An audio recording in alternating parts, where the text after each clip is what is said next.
Hello everyone, आप सबका बहुत बहुत स्वागत है हमारे यूट्यूब चैनल स्किल मास्टर में।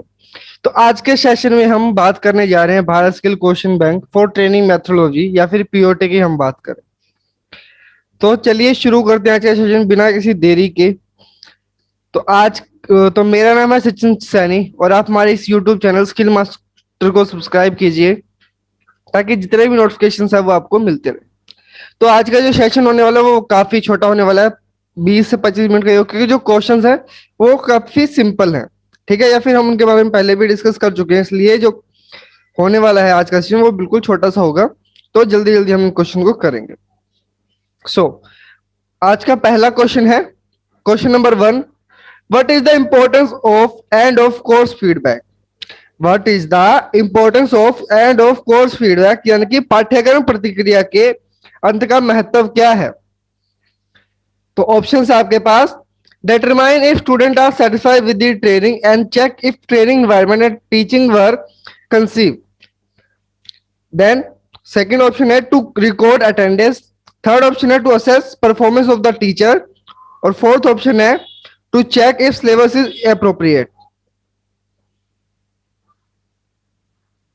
So क्या इसका राइट आंसर आएगा वो आपने बताना है। 10 से 15 सेकंड में टाइम आपके पास, लाइव चैट बॉक्स में रिप्लाई कीजिए क्या इसका राइट आंसर आएगा।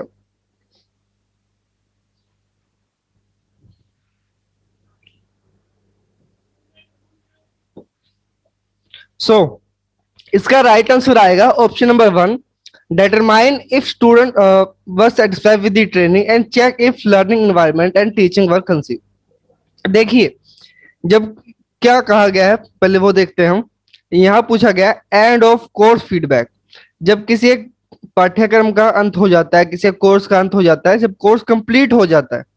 ठीक है, जब कोर्स कंप्लीट हो जाता है उसके बाद जो फीडबैक दिया जाता है उसकी क्या इंपॉर्टेंस है, महत्वता क्या है? उसकी महत्वता यही है to determine if student are satisfied with the training, यानी कि जिन बच्चों को ट्रेनिंग दी गई है क्या वो सेटिस्फाइड है उनकी ट्रेनिंग से, क्या उनको सही लगी कि हाँ ट्रेनिंग जो हमारी वो सही तरह से हो पाई है। तो ये सब जानना। और उसके बाद जो टीचिंग एनवायरनमेंट है, जो इन्वायरमेंट क्रिएट किया गया पढ़ाने वाले की ओर से, टीचर की ओर से, इंस्ट्रक्टर की ओर से।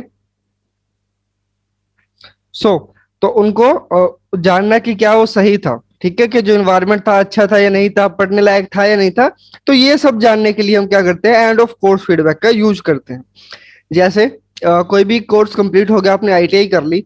आईटीआई कंप्लीट होने के बाद आपके जो आईटीआई के इंस्ट्रक्टर वो आपसे पूछते हैं कि आपको कैसा लगा यहाँ पे पढ़ के। ठीक है, तो आप बताओगे कि मैम बाकी सब तो ठीक था, कि कुछ ऐसा एनवायरनमेंट नहीं था, बच्चे पढ़ने नहीं दे रहे थे, या फिर ऐसे टूल्स नहीं थे हमारे पास जिससे अच्छी तरह लर्निंग हो पाए।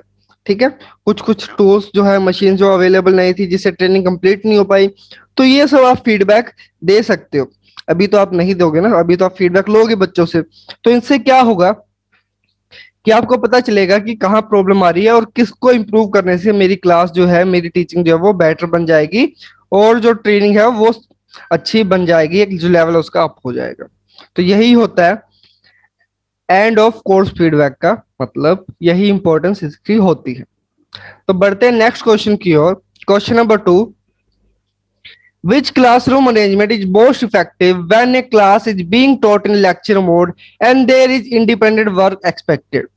देखिए, अब आपसे पूछा गया कि कौन सा क्लासरूम मैनेजमेंट सबसे बढ़िया होगा, सबसे इफेक्टिव होगा जब एक क्लास टॉट की जाए, बोली जाए किसमें, लेक्चर मोड में। कोई लेक्चर देने वाला है, इंस्ट्रक्टर टीचर कोई भी लेक्चर देने वाला है और इंडिपेंडेंट वर्क एक्सपेक्टेड है। किससे? बच्चों से। बच्चों की बात हो रही है यहाँ पे कि बच्चे अपना अपना काम करें, एक दूसरे के साथ ग्रुपिंग में काम नहीं करना, इंडिविजुअल खुद का काम करना। तो कौन सा क्लासरूम मैनेजमेंट सबसे बढ़िया रहेगा, ये आपसे पूछा गया है। तो ऑप्शंस आपके पास C shaped, round table, circle या रो एंड कॉलम। तो चारों ऑप्शंस का आंसर दीजिए क्या इसका राइट आंसर आएगा।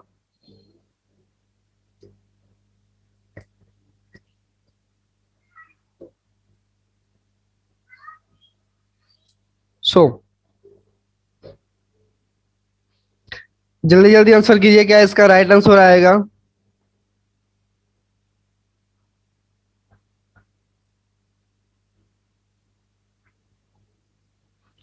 तो देखिए, इसका जो राइट आंसर आने वाला है वो आएगा यहाँ पे रो एंड कॉलम।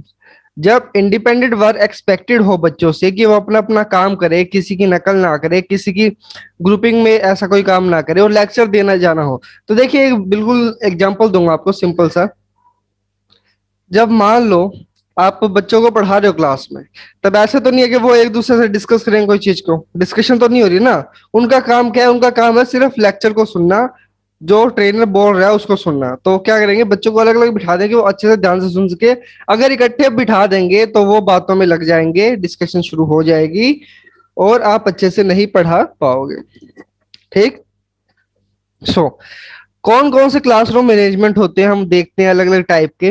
कुछ दो चार टाइप मैंने यहाँ पे डाले हैं, और हम डीप में डिस्कशन हम एक अलग लेक्चर में करेंगे, क्योंकि एक अलग ही एक पूरा टॉपिक है ये कि कौन कौन से क्लासरूम मैनेजमेंट हो सकते हैं। ठीक, जो पूरी यूनिट है मैनेजमेंट, उसके अंदर काफी बड़ा लेसन है ये, तो उसको हम अच्छे से डिस्कस करेंगे। अभी हम कुछ कुछ जो मेन पॉइंट्स है वो आपको बता देता हूँ। तो फर्स्ट है जो इसका राइट आंसर रहेगा रो एंड कॉलम्स। ठीक है, रो एंड कॉलम्स या फिर रो कॉलम्स कोई भी आप यूज कर सकते हो। तो इसमें क्या होता है, टीचर सेंटर इंस्ट्रक्शंस, यानी कि जो इंस्ट्रक्शन रहते हैं वो टीचर के रहते हैं। ठीक है, मान लो इस तरह से रो और कॉलम में क्या किया, बच्चों के डेस्क को लगा दिया। ठीक है, बीच में गैप दे दिया कि देखो हर डेस्क के बीच में देखो गैप है। ठीक है, कोई भी किसी से कनेक्टेड नहीं है, तो क्लस्टर यहाँ पे नहीं हो रहा है। तो इससे क्या होगा कि बच्चे एक दूसरे से बात ना करते हुए सिर्फ टीचर पे ध्यान देंगे जो यहाँ पे बोल रहा है। ठीक है, अब इंडिपेंडेंस लर्निंग फॉर्मेट। अब क्या होगा, इसके अंदर बच्चे खुद से पढ़ेंगे, कोई ग्रुप डिस्कशन नहीं होगी। ठीक है, ऐसा कुछ भी नहीं होगा। Suitable for all class sizes, इसमें एक ये चक्कर भी है कि क्लास साइज कितना हो सकता है। तो रो एंड कॉलम के लिए कोई भी क्लास साइज हो सकता है, छोटा, बड़ा, थोड़ा छोटा, थोड़ा बड़ा, कुछ भी, कोई भी साइज हो, बिल्कुल छोटा सा रूम हो उसमें भी आप रो एंड कॉलम यूज कर सकते हो, बड़ी बड़ी क्लास रूम है उसमें भी आप यूज कर सकते हो। तो ये सब चीज। ठीक, तो ये तो हो गया रो एंड कॉलम टाइप। अब इसके फायदे क्या क्या होते हैं वो आप हम थोड़ा देख लेते हैं। इसके क्या क्या फायदे होते हैं। Encourage individual work and productivity. इसमें क्या था, इनकरेज इंडिविजुअल वर्क, यानी कि जो भी काम करेंगे बच्चे सीखेंगे वो खुद से सीखेंगे, अकेले से सीखेंगे, और प्रोडक्टिविटी बढ़ेगी, वो अकेले की बढ़ेगी। यानी कि अगर ये सिंगल बंदा पढ़ रहा है, ठीक है, तो ये ज्यादा प्रोडक्टिव होगा। और अगर मान लो ये सारे इंडिविजुअली पढ़ रहे हैं तो सबकी प्रोडक्टिविटी एक साथ बढ़ेगी, कोई ग्रुप के अंदर कोई ग्रुप वर्क नहीं करेगा। आप समझ रहे हो ना। हम क्या करते हैं, चार बच्चों को इकट्ठा बिठाते हैं, ग्रुप में काम करो, ग्रुप डिस्कशन करो, ग्रुप में कोई प्रोजेक्ट बनाओ, वैसा कभी नहीं होगा। लेक्चर हम दे रहे हैं तो सिंगल बंदा पढ़ेगा, खुद से पढ़ेगा। ठीक है, और उसकी नॉलेज का पता चलेगा कि बंदा कितनी नॉलेज है, कितना समझ पा रहा है चीज को। उसके बाद मिनिमाइज डिस्ट्रप्शन एंड चीटिंग। देखिए, डिसरप्शन एंड चीटिंग का क्या मतलब हुआ कि चीटिंग नहीं कर सकते, एक तो क्योंकि बीच में जो डेस्क है उनके बीच में गैप है ना। तो चीटिंग करने के चांसेस कम हो जाते हैं। बच्चे होते तो ऐसे ही हैं, चीटिंग कर ही लेते हैं अलग अलग नए तरीके ढूंढ के, लेकिन चीटिंग करने के जो चांसेस है वो कम हो जाते हैं। ठीक, उसके बाद effective for demonstration, taking test and presentation. Presentation देने के लिए, डेमो देने के लिए और टेस्ट वगैरह लेने के लिए ये काफी इंपॉर्टेंट है। जैसा भी बताया, चीटिंग बहुत कम हो सकती है इसमें, क्योंकि गैप होता है, तो टेस्ट वगैरह भी आप ले सकते हो इसमें। Easier to supervise. सुपरवाइज मतलब अगर मान लो यहाँ पे जो इंस्ट्रक्टर है, यहाँ पे जो टीचर है, वो सबको देख पा रहा है। ठीक है, पूरा गैप मेंटेन करके रखा हुआ डेस्क के बीच में, तो क्या हो रहा है, तो क्या होगा पूरा तो जो टीचर है उसकी निगाह ना हर एक स्टूडेंट पे इंडिविजुअल रहेगी। अगर ये वाला शैतानियत कर रहा है तो पता चल जाएगी ये शैतानियत कर रहा है, उसको धमका देंगे। अगर ये वाला शैतानियत कर रहा है, सो रहा है क्लास के अंदर, तो टीचर को पता चल जाएगा। तो सुपरवाइज करना बहुत आसान है। और काफी बच्चे होते हैं ना क्लास के बीच में खाना शुरू कर देते हैं, तो क्योंकि ये अलग ही बैठा है सबसे, तो ये अलग दिख जाएगा ना कि हाँ वो बच्चा खाना खा रहा है बैठा बैठा। अगर कोई ग्रुप में बैठा तो हो सकता है थोड़ा किसी के पीछे छुप के हाथ लगा के खा ले, लेकिन अगर कोई अकेला बैठा तो उसको सुपरवाइज करना आसान होता है। तो ये होता है रो एंड कॉलम जो क्लास। सेकंड टाइप जो है यू शेप। अब देखिए, यू शेप और सी शेप में ज्यादा कोई डिफरेंस नहीं है। ठीक है, कुछ थोड़े थोड़े डिफरेंसेस है, लेकिन ज्यादा कोई मेजर डिफरेंसेस नहीं है यू शेप और सी शेप। दोनों की शेप तो सेम बनेगी ना, हम यू रख लें भले यू रख लें, शेप तो सेम बनेगी। तो ये सब चीज। तो इसमें क्या होता है यू शेप में, teacher and learner centre instructions. ठीक है, टीचर और लर्नर दोनों इसमें सेंटर रहते हैं, दोनों इसमें एक्टिव रहते हैं। लार्ज ग्रुप फॉर्मेट, इसमें क्या होगा, बड़ा सारा ग्रुप बना दिया जाएगा। आप जैसे देख पा रहे हो ना कि एक बड़ा सारा ग्रुप बना हुआ है। चार बच्चे इधर बिठा दिए, पांच इधर बिठा दिए, चार इधर बिठा दिए। तो जितने बच्चे थे, 14 15 16 जितने भी, उनको एक बड़ा सारा ग्रुप बना दिया पूरी बड़ी सारी क्लासरूम में, और इकट्ठे उनको बिठा दिया। अब देखिए इसमें क्या चक्कर है, एक प्रॉब्लम है इसके अंदर। Best for small and medium classes. तो जो छोटी क्लासेस है उनमें भी आप कर सकते हो, और मीडियम जो साइज है उनमें भी कर सकते हो। ज्यादा बड़ी होगी तो वो आप नहीं कर पाओगे, ठीक है। आप यू शेप नहीं बना पाओगे, जो दूसरी शेप है उनका यूज करोगे। सो प्रोच क्या क्या है, क्या क्या फायदे हैं। Easier to interact with entire classroom, अगर मान लो टीचर यहाँ भी है, वो बोलते बोलते यहाँ भी आ गए, बीच में खड़ा हो गए, तो अच्छे से हर किसी से बात कर पाएगा, इंटरेक्ट कर पाएगा सिंगल सिंगल बंदे से, क्योंकि जो इस तरह से इसको बनाया होता है कि आप अच्छे से सबको देख पाओ, ठीक है। क्योंकि कोई भी स्टूडेंट एक दूसरे के पीछे नहीं बैठा हुआ, ठीक है, सारे सामने बैठे हैं। तो ये सब चीज। उसके बाद encourage discussion and participation, discussion के लिए काफी इंपोर्टेंट जरूरी है ये, जरूरी नहीं फायदेमंद है, ठीक है। सॉरी, फायदेमंद है, क्योंकि जब आप डिस्कशन करते हो तो ग्रुप में बैठ के करते हो। अब ग्रुप जब आप का बन जाएगा तो आप अच्छे से डिस्कस कर पाओगे। उसके बाद foster connection between student and educator, तो मतलब एक डायरेक्ट जो कनेक्शन है वो बनता है टीचर और एजुकेटर के बीच में। कोई ज्यादा वो प्रॉब्लम नहीं आती कम्युनिकेशन में, ठीक।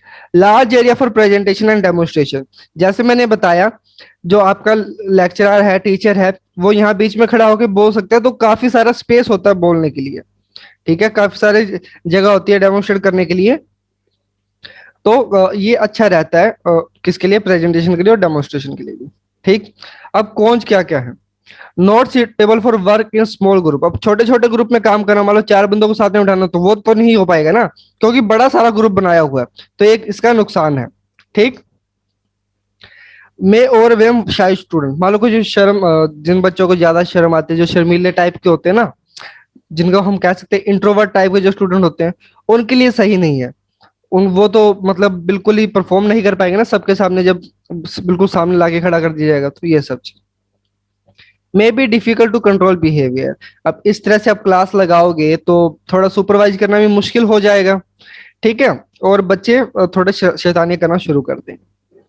उसके बाद लार्जर क्लासेस में have difficult engaging in discussion, तो देखिए डिस्कशन थोड़ी मुश्किल हो सकती है। ज्यादा बड़ी क्लास हो गई ना, तो उसमें डिस्कशन भी थोड़ी मुश्किल हो सकती है, क्योंकि आवाज की कमी हो सकती है। तो ये सब चीज, तो ये फायदे भी है, नुकसान भी है। किन सिचुएशन में हम यूज कर सकते हैं वो आप पे डिपेंड करता है, ठीक है। लेकिन डिस्कशन के लिए बेस्ट है, अगर ज्यादा बड़ी क्लासरूम नहीं है आपकी, मीडियम साइज की क्लासरूम है, तो आप यू शेप जो है टाइप वो यूज कर सकते हो डिस्कशन के लिए, ठीक।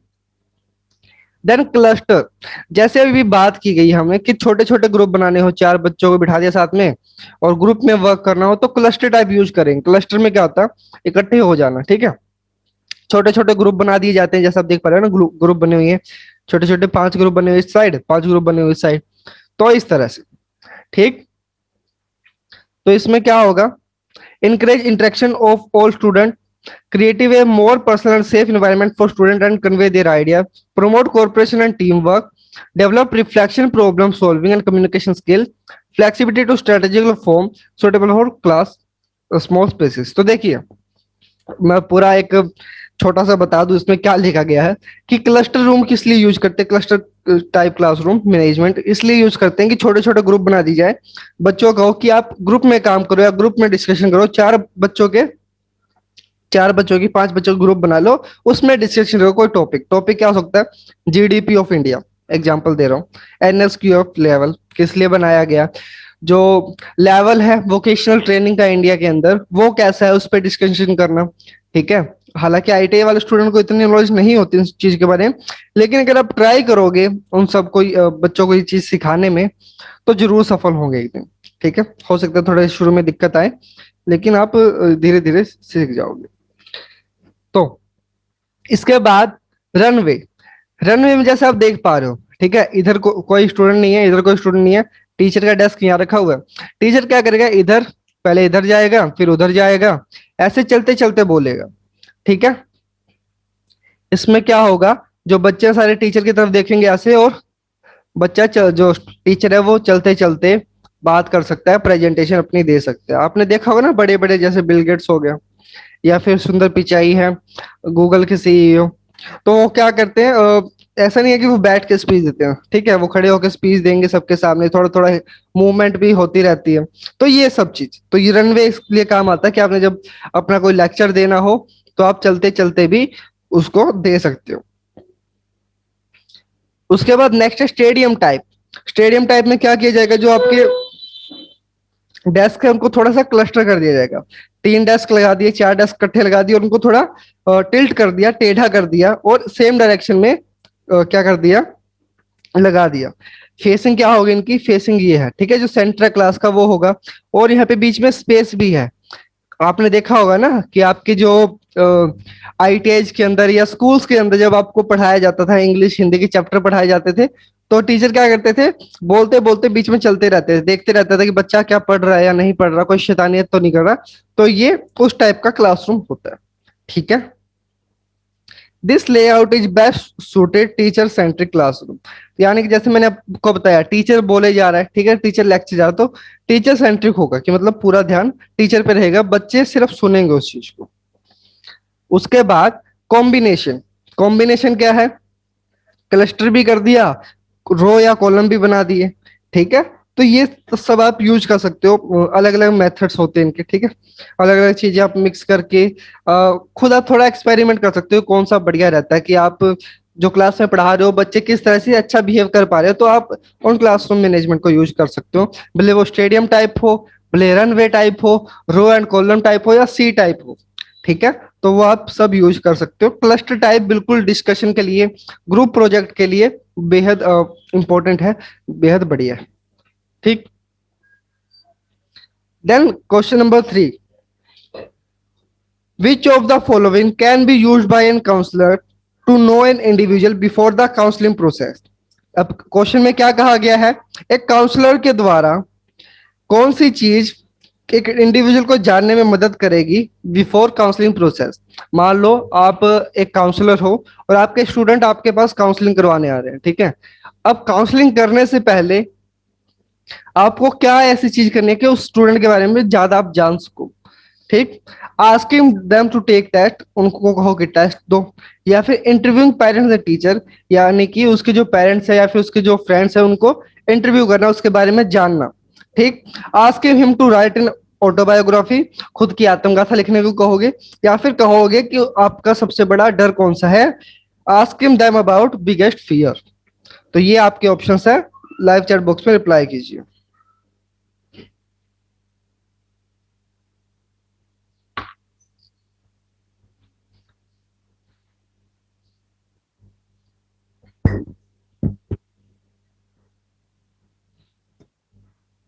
सो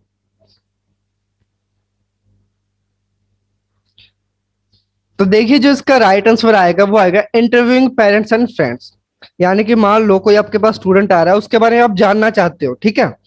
उससे बात करने से पहले आप उसकी प्रॉब्लम्स के बारे में, कैसा उसका करेक्टर है, कैसे वो किन चीजों पे बिहेव करता है, कैसे, तो वो सब चीज ना आप जान सकते हो उनके फ्रेंड्स और पेरेंट्स से।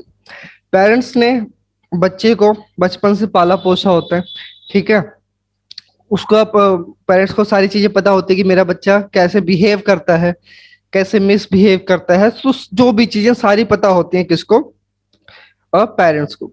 और उसके साथ साथ जैसे फ्रेंड्स होते हैं, तो कुछ फ्रेंड्स के साथ तो ज्यादा शेयरिंग होती है ना, बातें जो पर्सनल चीजें होते हैं वो भी सारी शेयर कर सकते हैं फ्रेंड्स के साथ, तो ठीक है, जो पर्सनल प्रॉब्लम है वो भी शेयर कर सकते हैं, तो सारी चीजें फ्रेंड्स के साथ शेयर कर सकते हैं।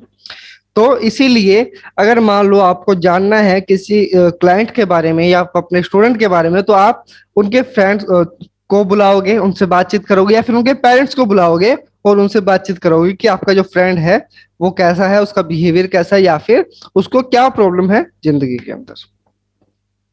सो बढ़ते हैं नेक्स्ट क्वेश्चन की ओर। Question number 4, give the 4 stages of counselling process.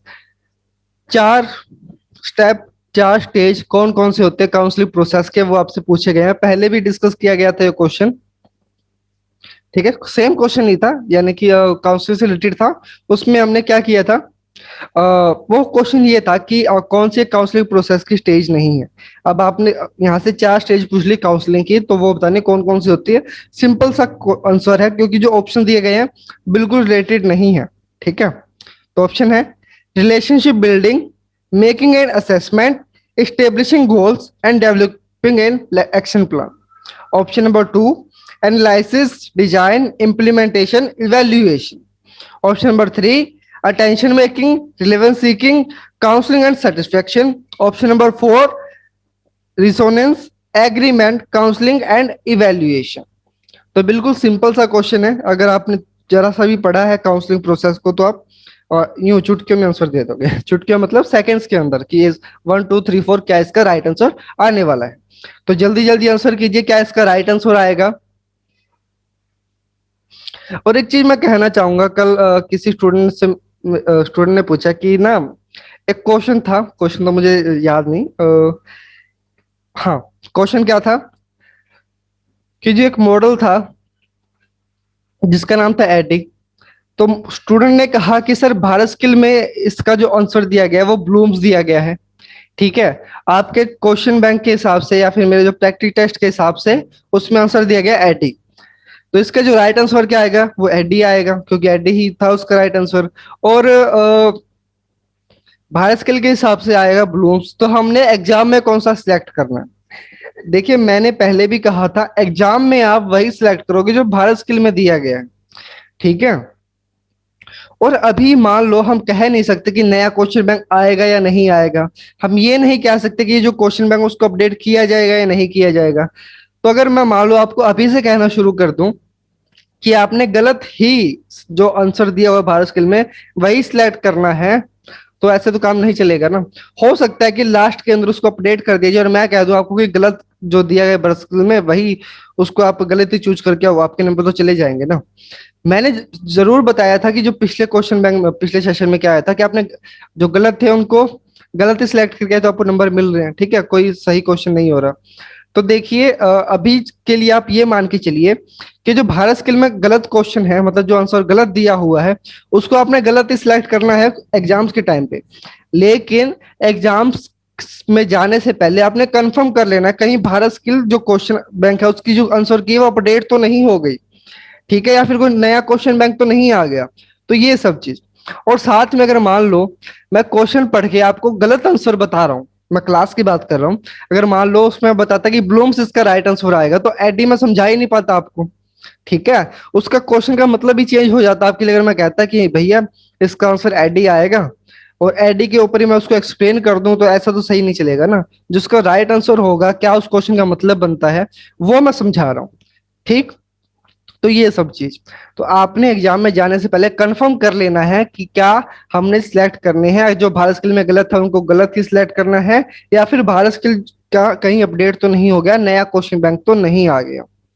तो ये, तो देखिए इस क्वेश्चन नंबर 4 का जो राइट आंसर आएगा वो आएगा ऑप्शन नंबर 1।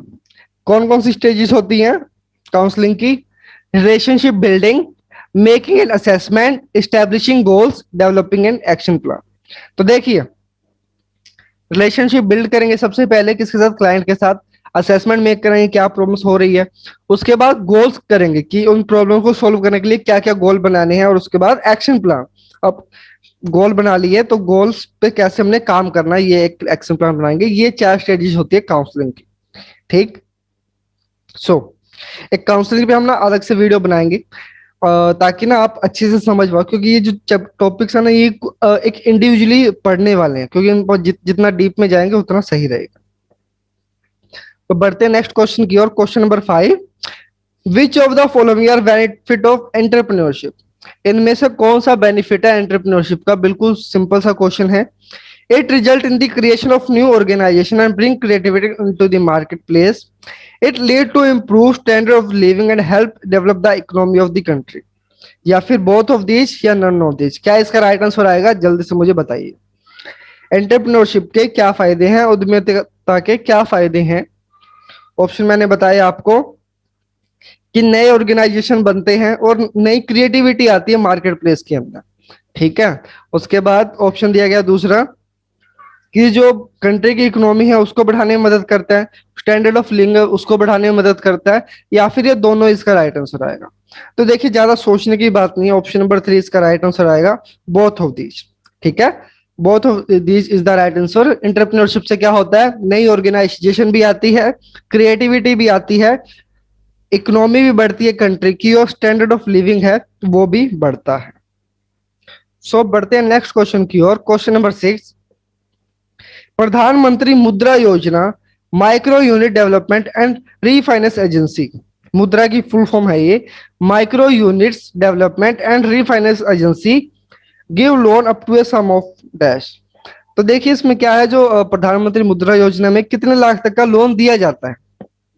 ठीक है, ऑप्शन है आपके पास between 10,000 to 10 lakh, rupees 15,000 up to 50 lakh, और 50 लाख तक, सॉरी हिंदी में लिखा गया। उसके बाद none of this.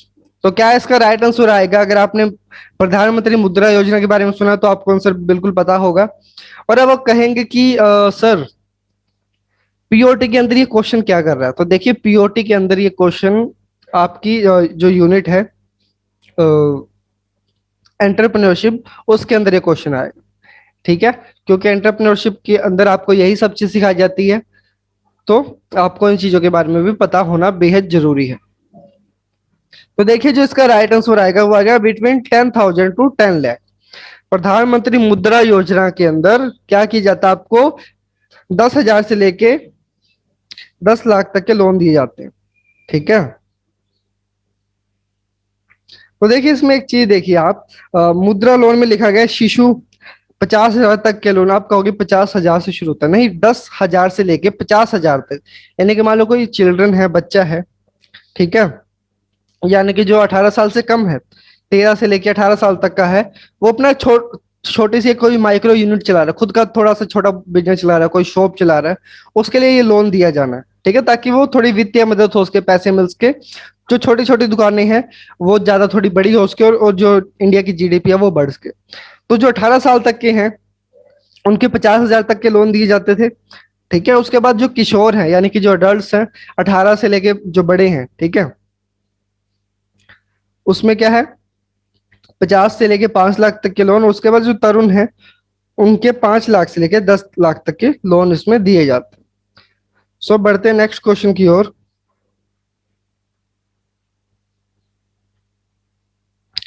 Which of the following falls under the domain of ICT. अब आपने सबसे पहले मुझे बताना आईसीटी की फुल फॉर्म क्या होती है, और उसके बाद आंसर बताना है कि इनमें से कौन सा आईसीटी के डोमेन में आता है। ऑप्शन आपके पास radio and TV, internet and mobile, both of this, या नन ऑफ दिस। तो 10 सेकेंड का टाइम आपके पास, फुल फॉर्म भी बताइए आईसीटी की, और उसके बाद इसका क्या आंसर आएगा वो भी मुझे बताइए।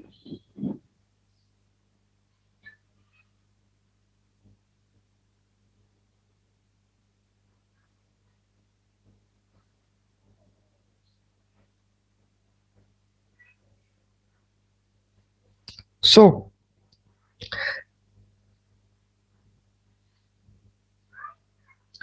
देखिए जो इसका राइट आंसर आएगा वो क्या आएगा, both of this, radio and TV. ठीक है, आईसीटी के डोमेन में क्या आता है, आईसीटी के डोमेन में क्या आता है, रेडियो एंड टीवी आईसीटी के डोमेन में आते हैं, और साथ ही साथ जो इंटरनेट है वो भी आईसीटी के डोमेन में आता है। ठीक, तो इसका राइट आंसर हो जाएगा। और इसकी फुल फॉर्म क्या आएगी आईसीटी की, information and communication technologies, information and communication technology, या फिर हम इसको आईटी भी कह देते हैं, इंफॉर्मेशन टेक्नोलॉजी। तो हम रेडियो से कम्युनिकेट कर पाते हैं ना, टीवी से भी कम्युनिकेट कर पाते हैं, मोबाइल से तो कर ही पाते हैं। तो ये जितने भी है रेडियो टीवी मोबाइल इंटरनेट की आईसीटी के डोमेन के अंदर आते हैं। बढ़ते हैं नेक्स्ट क्वेश्चन की ओर। Question number 8, when learners are virtual and can't access the e-learning at the same time, they are said to be dash learners। जब लर्नर वर्चुअल हो और ई लर्निंग एक टाइम पे क्या ना कर पाए, असेस ना कर पाए, तो उसको क्या कहेंगे। यानी कि जो ऑनलाइन क्लासेस होनी लेकिन एक टाइम पे नहीं होनी, जैसे मैंने कोई क्लास अपलोड कर दी आप अलग अलग टाइम पे देख रहे हो, तो वो सब चीज। तो क्या इसका आंसर आएगा, सिंक्रोनाउस, एसिंक्रोनाउस, डिस्ट्रीब्यूटेड, या remote. One two three four क्या इसका राइट आंसर आएगा वो मुझे आप बताइए।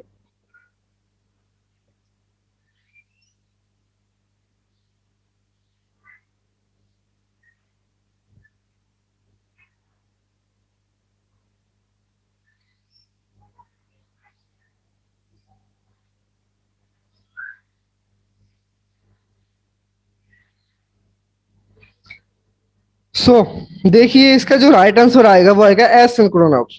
सिंक्रोनाउस का मतलब क्या होता है, कोई भी चीज लाइव चलना, ठीक है, लाइव क्लास चलना, ठीक है, लाइव कोई आप सेमिनार अटेंड कर रहे हो वो सब लाइव होता है। एसिंक्रोनस जब एक टाइम पे आप लाइव चीज को असेस ना कर पाओ तो एसिंक्रोनस वो हो जाता है। तो यही पूछा गया कि जब कोई चीज लाइव ना हो, सेम टाइम पे असेस ना कर पाए तो क्या होगा, एसिंक्रोनस आएगा। ठीक। नेक्स्ट क्वेश्चन, ये क्वेश्चन मैंने आपसे कल भी पूछा था, सबको आंसर पता है। एक्सपैंड एनएसक्यूएफ, मैं ऑप्शन नहीं बताऊंगा, ठीक है।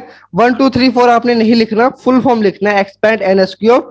फुल फॉर्म पूरा लिख के बताइए क्या इसकी फुल फॉर्म आएगी, NSQF.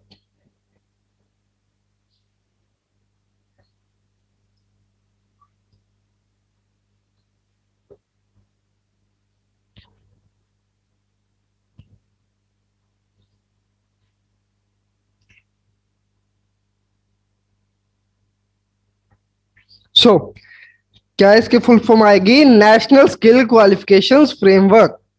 National skill qualifications framework NS skill की फुल फॉर्म है। बेहद इंपॉर्टेंट है एनएसक्यूएफ आपके लिए। तो एनएसक्यूएफ जो है वो मैं लेसन अलग से आपको पढ़ाऊंगा, और एक्चुअली मैंने क्लास ली भी थी जो एनएसक्यूएफ की है। अलग से क्लास है, पूरी एक डेढ़ घंटे की क्लास है, वो आप देख सकते हो। अदरवाइज जो इस सेशन के लिए मैं अलग से क्लास लूंगा एनएसक्यूएफ की, डिटेल में हम पूरा डिस्कस करेंगे। सो नेक्स्ट क्वेश्चन, आज का हमारा लास्ट क्वेश्चन है ये। विच of the following is the main difference between vocational education and vocational training. Vocational education के अंदर और वोकेशनल ट्रेनिंग के अंदर मेन डिफरेंस क्या है। तो ऑप्शंस आपके पास, vocational training is focus on job oriented skill development, vocational training is focused on theory and science behind the occupation, vocational training is longer in duration as compared to vocational education, या vocational training is important in ITI and IITs only। तो क्या इसका right answer आएगा वो मुझे बताइए।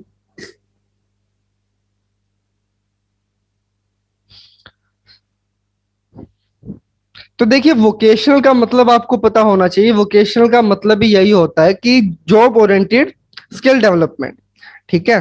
तो इसका राइट आंसर ही फर्स्ट आ जाएगा।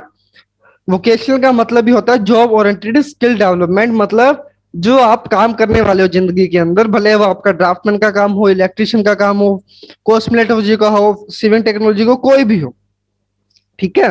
ये सारे काम आपको पहले ही ट्रेनिंग दे दी जाए, आपकी ट्रेनिंग के दौरान सिखा दी जाए अच्छे से, तो वो क्या होगा, वोकेशनल ट्रेनिंग होती है।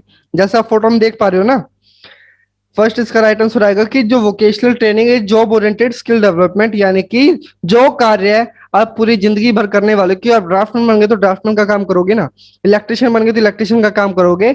आपकी पढ़ाई के दौरान आईटीआई के अंदर, आईआईटी के अंदर आपको वो पूरी नॉलेज दे दी, पूरी ट्रेनिंग दे दी कि आप वो काम अच्छे से कर पाओ, तो वही होती है वोकेशनल ट्रेनिंग। सो तो देखिए एक चीज मैं कहना चाहूंगा, कल भी मैंने कहा था, शायद बच्चों ने सुना नहीं वो चीज, कि जो आपकी एक मिनट, जो टेस्ट है मैं 150 क्वेश्चन का टेस्ट लेने वाला हूँ। आज 140 क्वेश्चन हो चुके हैं। कल के सेशन के बाद परसों मैं एक टेस्ट दूंगा आपको, जिसकी ड्यूरेशन 1 घंटा 45 मिनट या 30 मिनट हो सकती है। वो आपने मुझे कमेंट करना है कि कितने मिनट के अंदर आप 150 क्वेश्चन कर सकते हो। क्या आप 30 मिनट में 150 क्वेश्चन कर सकते हो, क्योंकि आपने देखे हो अच्छे से हम डेली क्लास को डिस्कस करते हैं ना, तो हम 30 मिनट में 150 क्वेश्चन को डिस्कस कर सकते हैं। आपने टेस्ट देना है, डिस्कस नहीं करना, सॉरी, आपने टेस्ट देना। टेस्ट की टाइमिंग क्या होनी चाहिए वो कमेंट बॉक्स में कमेंट कीजिए, मुझे बताइए परसों आपका टेस्ट होगा, ये आपने याद रखना। और साथ ही साथ आपने सॉफ्ट स्किल का सिलेबस कैसे डाउनलोड करना है, वर्कशॉप कैलकुलेशन का सिलेबस कैसे डाउनलोड करना है, एम्प्लॉयबिलिटी स्किल का सिलेबस कैसे डाउनलोड करना है, सॉरी, ठीक है, या फिर अपने ट्रेड का, ट्रेड थ्योरी का, ट्रेड प्रैक्टिकल का सिलेबस आप कैसे डाउनलोड कर सकते हो सीआईटीएस के लिए। तो वो मैंने वीडियो अपलोड करती थी, वो आप देख सकते हो कि कैसे आप सिलेबस को डाउनलोड कर सकते हो, कहां से, कौन सी वो वेबसाइट। तो आज के लिए इतना ही। आप हमारे व्हाट्सएप ग्रुप में भी जुड़ सकते हो, लिंक मैंने डिस्क्रिप्शन बॉक्स में दे दिया है। तो मिलते हैं कल के सेशन में। चैनल को सब्सक्राइब जरूर करना ताकि जो नोटिफिकेशन है वो आपको मिल सके। तो मिलते हैं कल के सेशन में, तब तक के लिए बाय बाय।